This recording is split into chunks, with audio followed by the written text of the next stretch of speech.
What is it that gives you stress? Who wants to live with stress? Next time you are in a stressful position or period, even I have been highly competitive. I think I still am. Most people die carrying that potential within without ever seeing it expressed. When challenged, when defeated, when cornered, just remember, when your opponent beats you, ask yourself,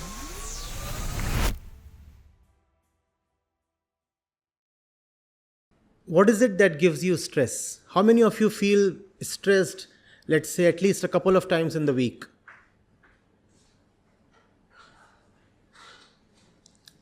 Quite a few. All right. What is it you feel stressed about?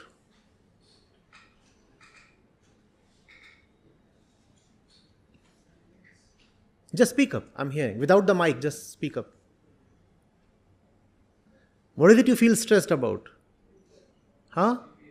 GPA and deadlines and assignments and getting jobs, placements and train travels, commuting to and fro from the campus. Okay. And performance in terms of grades. Okay. And so that's okay.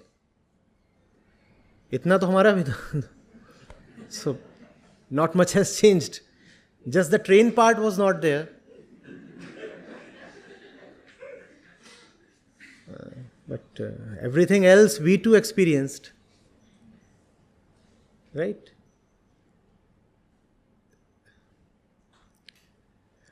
See, it's all right to have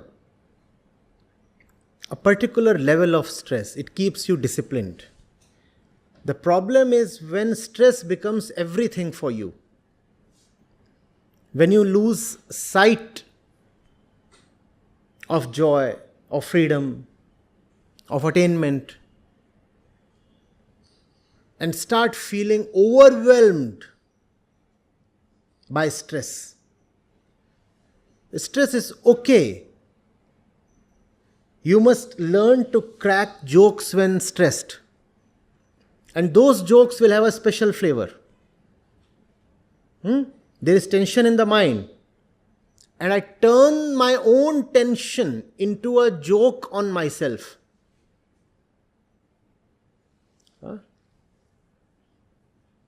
So right now, there is so much tension within me.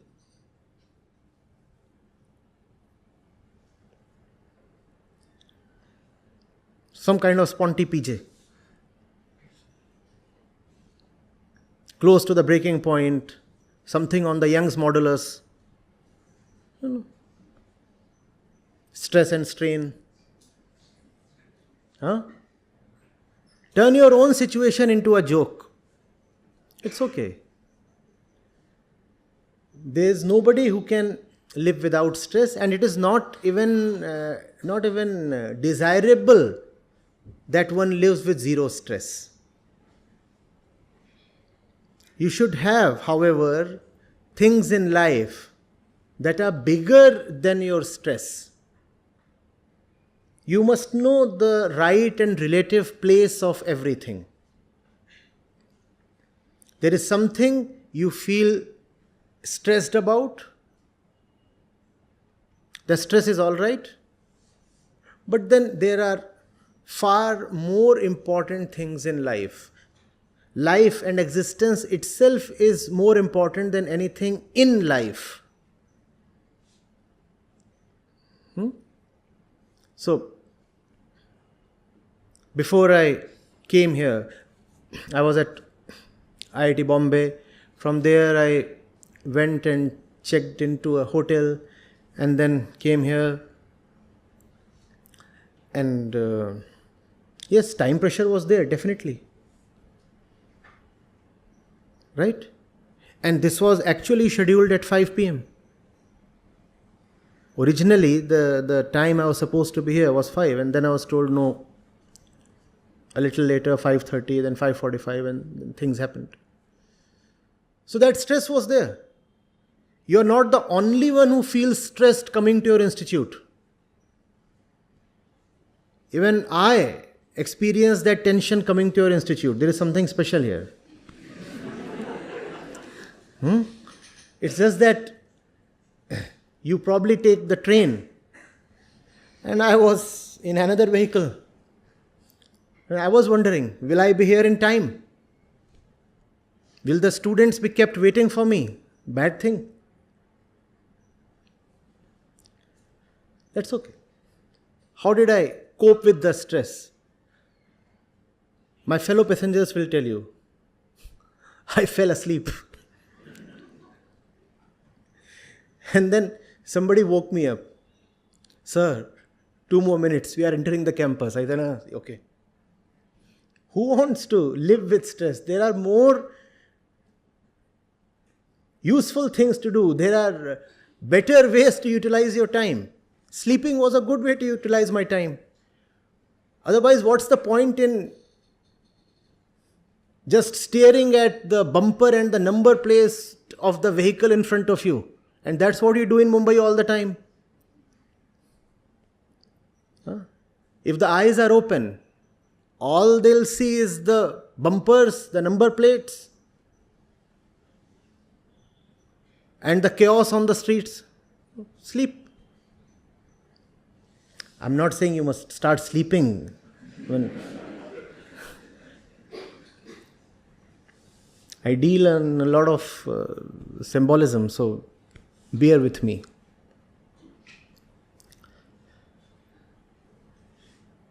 If you deal rightly with stress, stress is a friend. It crystallizes something within you. It makes you stronger. But if you do not know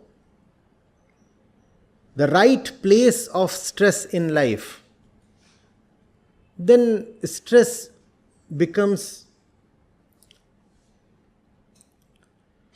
threatening.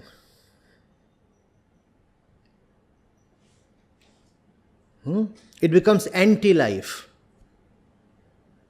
to the extent that it can lead to physical diseases.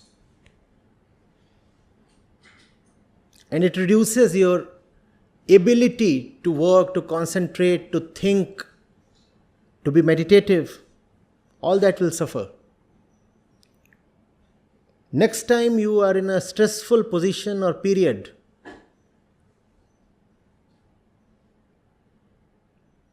try to take it lightly.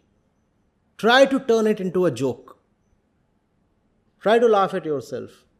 Try to remember all the previous instances when you were stressed out. What happened to those instances? They passed.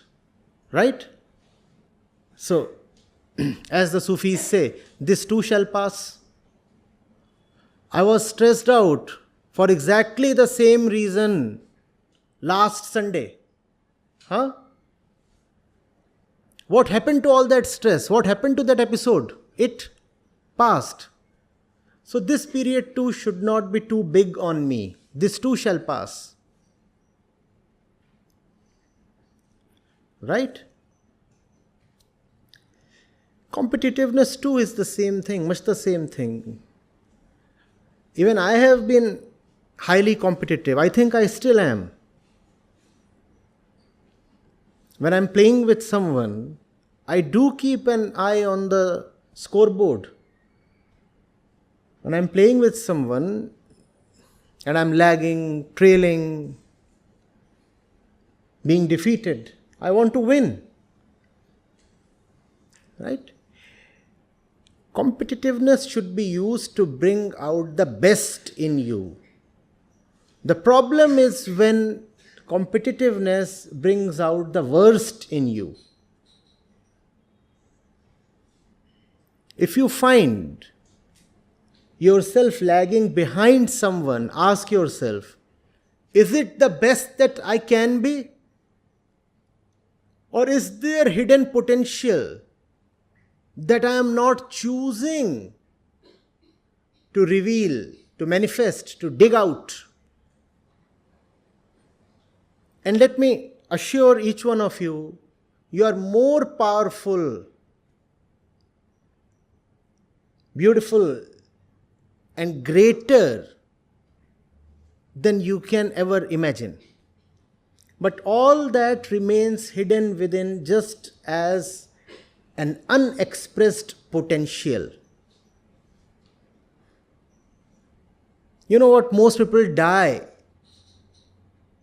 carrying that potential within without ever seeing it expressed. They do not even know what they were capable of, and they die. Don't let that happen to you. When challenged, when defeated, when cornered, just remember that whatever is the level of your work, your performance, you can be far better than that. It depends on how much you want to put into it. It depends on your choice to commit yourself more to the thing you want to excel in. It depends on your choice to withdraw your inner resources from all the wasteful, miscellaneous places and concentrate those resources on the one thing that matters. Are you getting it? This might cost me 200 rupees, right? And I might have 2000 rupees. But what if I have committed 500 to this, 1000 to that, 100 to this, 50 to that, this, and I'm left with just 10 rupees. And when this comes up as a challenge, as an opportunity, requiring rupees 200, what do I have to offer? Rupees? Rupees? We have inert gases here or what? No reaction. How much do I have to offer? 10 rupees. How much do I have? 2000. What have I done with the 2000 that I have? I have squandered it here and there. I have so much. I have 10 times more than what it requires to win this one. But still I am being defeated. Why am I being defeated? Am I really so poor? No, I am not poor. I am just unwise. I am making bad choices. I am putting my money where it not really is needed or useful. How do I win this challenge? Withdraw my resources from the various places. Withdraw and concentrate. Or I could just get into a wild and petty negotiation with this one. Oh, you're not worth 200. Or I could say, I want to break this into 20 pieces. You say this is 200. Out of the 20 pieces, each one would be rupees 10. And then I'll be victorious because 10 is what I have. And that's the worst that comes out of you when you are competitive. Instead of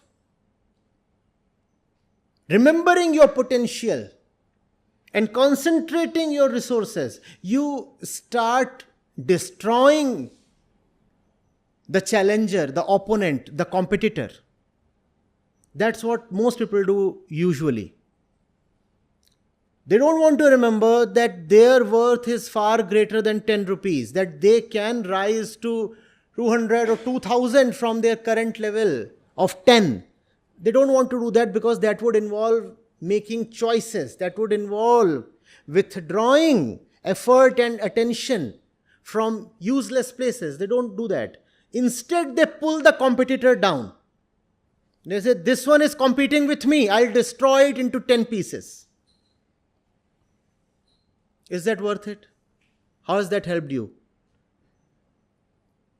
You began at 10 and you remained at 10. Have you risen? Have you become richer? Have you become better? No. Instead, you have consoled yourself with a petty victory. How has the victory come about? By attacking your opponent. Don't attack your opponent. Become greater than your opponent. And you can become greater than everything and everybody possible. It is in you. You just have to forget, you have to unremember that you are small and petty and helpless and powerless. This feeling has gotten too deeply into us. Oh, but I am a little person. But sir, how will I fight the world? All I am is a little girl. Sir, how is it possible for, me to tackle challenges? I was never very brilliant academically. I never secured even 80%. And here again I am trailing in my class. And I am 5'3". And you are telling me I am a world beater? Yes, you are. Potentially. That potential in Vedanta is referred to as anantata. What does that mean? Infinity. Your potential stops nowhere. At no point can a limit be set to your potential. You insult yourself, you degrade yourself when you limit yourself in any way. And one sure shot way of limiting yourself is by thinking of the opponent as great or very superior. That's the wrong kind of competitiveness. When your opponent beats you, ask yourself, how did I play so badly? When he hits a great shot, my coach once told me, when your opponent hits a great shot, that was in squash, he said, ask yourself, how did I allow him a loose ball? It's not that he has played a great shot. I gave him the opportunity to play a great shot. Had I not given him a loose ball, he wouldn't have been able to play a great shot. Don't tell yourself, oh my God, I have a ferocious opponent. I'm surely going to be defeated. That's not the thing to be said. Yes, your shot is indeed great. All right. I admire that. I concede you played a wonderful shot. But before you played that great shot, something else happened. What was that? I offered you an easy ball. I'm not going to do that. I'm not going to do that. That's real competitiveness. Real competitiveness introspects. Real competitiveness looks at oneself and tries to raise the bar within. Getting it? Just download the Acharya Prashant app, and there you go to the community section, and you have live testimonials streaming in at the rate of 1 every 5 minutes. I'm seeing lives change in thousands, if not millions, every day in front of my own eyes. We are doing it. Right. We have actually done it. Join the community of more than 2 lakh participants on the Acharya Prashant app. Your first month is completely free. You'll get full access to Gita Mission. On the app, you will get regular live sessions, daily exclusive conversations with Acharya Prashant, access to the vibrant Gita community, wisdom exams, curated news, audiobooks, quotes, and much more. Search Acharya Prashant on Google Play Store or Apple App Store and download now.